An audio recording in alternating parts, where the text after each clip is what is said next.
ओम सभी देशवासियों को संजीव आर्य का सादर नमस्कार। मैं संजीव आर्य आज दिनांक 16 जनवरी 2021 के दिन YouTube पर अपने साप्ताहिक कार्यक्रम साप्ताहिक राशिफल के अंतर्गत आज हम 17 जनवरी से 23 जनवरी के बीच वीडियो के इस भाग में मेष राशि से कन्या राशि के जातकों के राशिफल की चर्चा करेंगे। साथ में आपको उपाय भी बताएंगे। देखिए, हमारे द्वारा बताया गया यह राशिफल आपकी चंद्र कुंडली के आधार पर बनाया जाता है।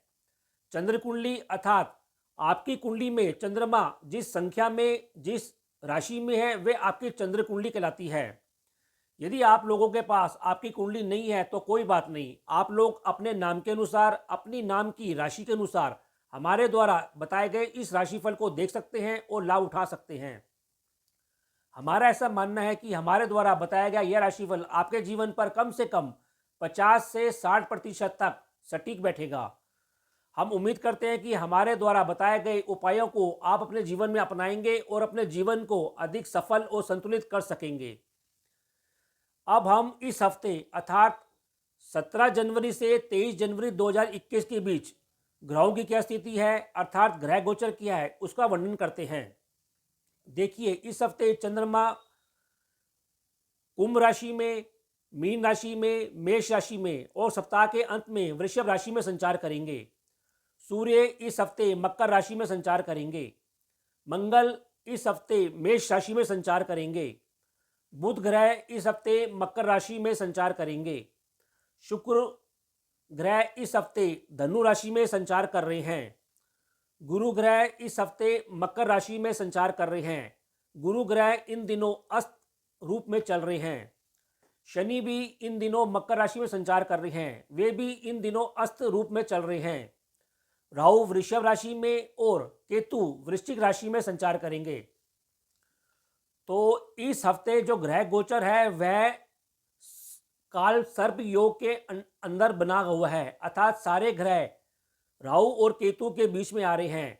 तो इस आधार पर इस हफ्ते का राशिफल बनाया गया है। अब हम राशि श्रृंखला की पहली राशि मेष राशि अर्थात एरिस के राशिफल की चर्चा करते हैं। देखिए, मेष राशि के जातक सप्ताह के पहले दिन सामाजिक क्षेत्र में यात्रा करते हुए दिखाई दे रहे हैं।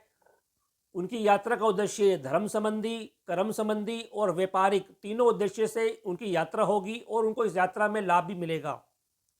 उनको पिता तुल्य वर्ग से और स्त्री वर्ग से भी लाभ मिलता हुआ दिखाई दे रहा है। इसी प्रकार सप्ताह के दूसरे दिन और तीसरे दिन मेष राशि के जातकों की यात्रा की अधिकता बनी रहेगी और उनको दूर स्थानों से, विदेश संबंधों से, व्यवसाय संबंधी और मान सम्मान संबंधी लाभ मिलता हुआ दिखाई दे रहा है। इसी प्रकार इन दिनों में उनकी आध्यात्मिक शक्ति का भी विकास होगा।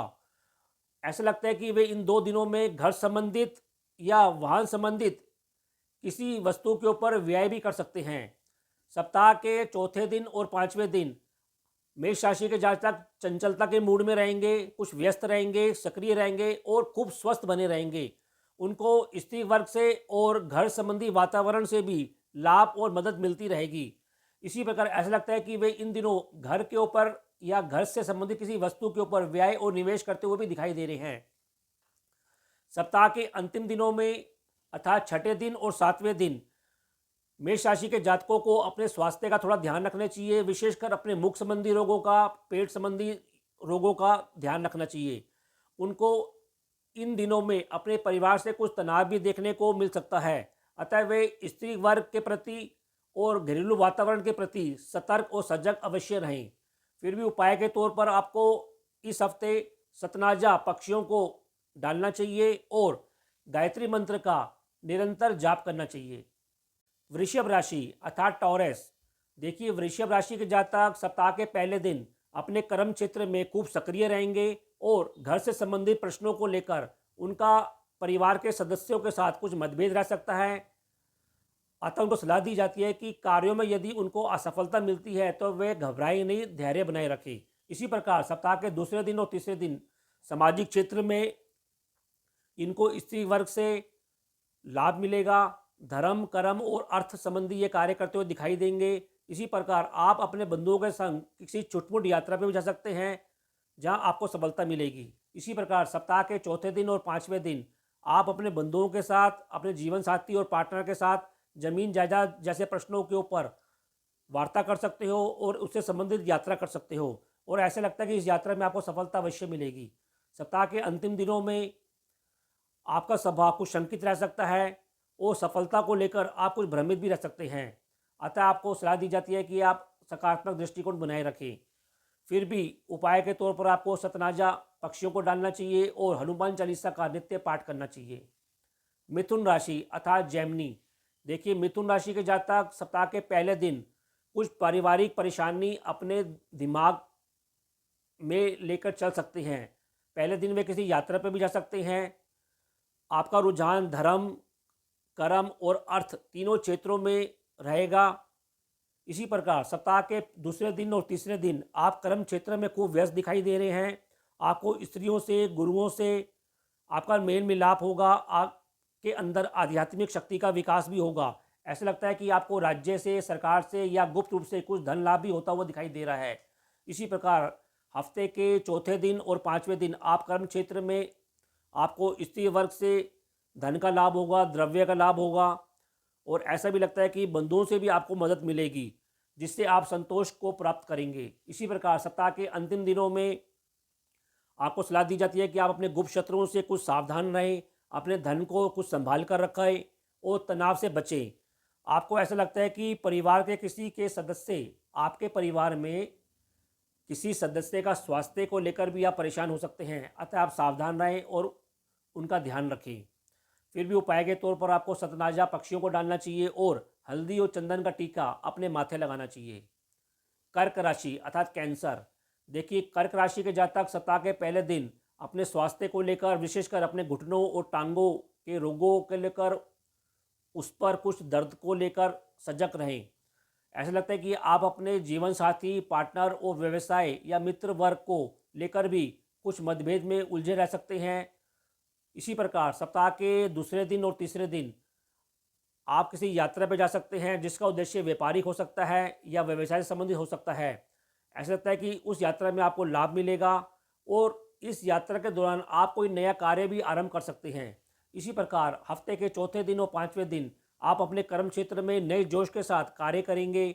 आपको भाइयों से, मित्रों से भी मदद मिलेगी। ऐसे लगता है कि, और आपको सलाह दी जाती है कि आप घर से संबंधित किसी वस्तु को संभाल कर रखें, अन्यथा उसके गुम हो जाने का या कुछ चोरी हो जाने की आशंका बनी हुई है। इसी प्रकार हफ्ते के अंतिम दिनों में आप मित्रों तथा आपको अचानक द्रव्य लाभ हो सकता है। ऐसा लगता है कि इस द्रव्य लाभ में स्त्री वर्ग की भूमिका भी अहम रहेगी।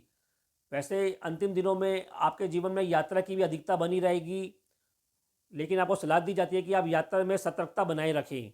फिर भी उपाय के तौर पर आपको सूर्य भगवान को जल का अर्घ देना चाहिए और हल्दी और चंदन का टीका अपने माथे लगाना चाहिए। जी। सिंह राशि अर्थात लियो।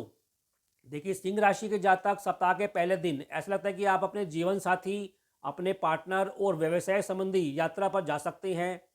आपको गुप्त शत्रुओं से तथा पड़ोसियों से भी सतर्कता के साथ कुछ व्यवहार करना चाहिए, अतः इनके प्रति कुछ सावधान रहना चाहिए, तो आपको लाभ अवश्य होगा। इसी प्रकार सप्ताह के दूसरे दिन और तीसरे दिन आपका स्वास्थ्य थोड़ा क्षीण रह सकता है, कमजोर रह सकता है। विशेषकर आपकी टांगों और घुटनों से संबंधित कुछ परेशानी आपको देखने को मिल सकती है। वैसे इन दिनों में आपको कोई गुप्त धन भी मिलता हुआ दिखाई दे रहा है। आपको सलाह दी जाती है कि आप इन दिनों में अपने गुप्त शत्रुओं से दूरी बनाए रखें।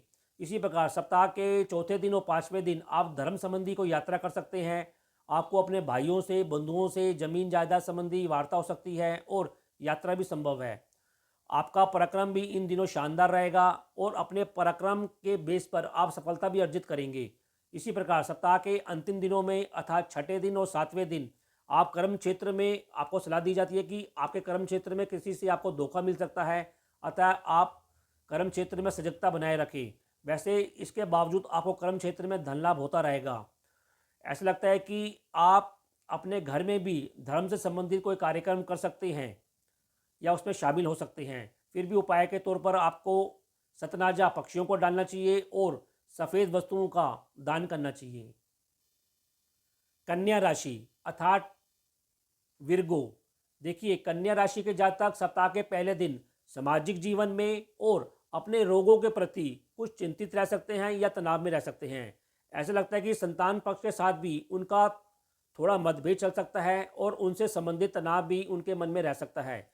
इसी प्रकार सप्ताह के दूसरे दिन और तीसरे दिन आप अपने जीवन साथी, अपने पार्टनर और व्यवसाय क्षेत्र में संतान पक्ष के साथ कार्य करते हुए भी देखे जा सकते हैं, जिसमें आपको लाभ और हानि मिश्रित रूप से देखने को मिल सकती है।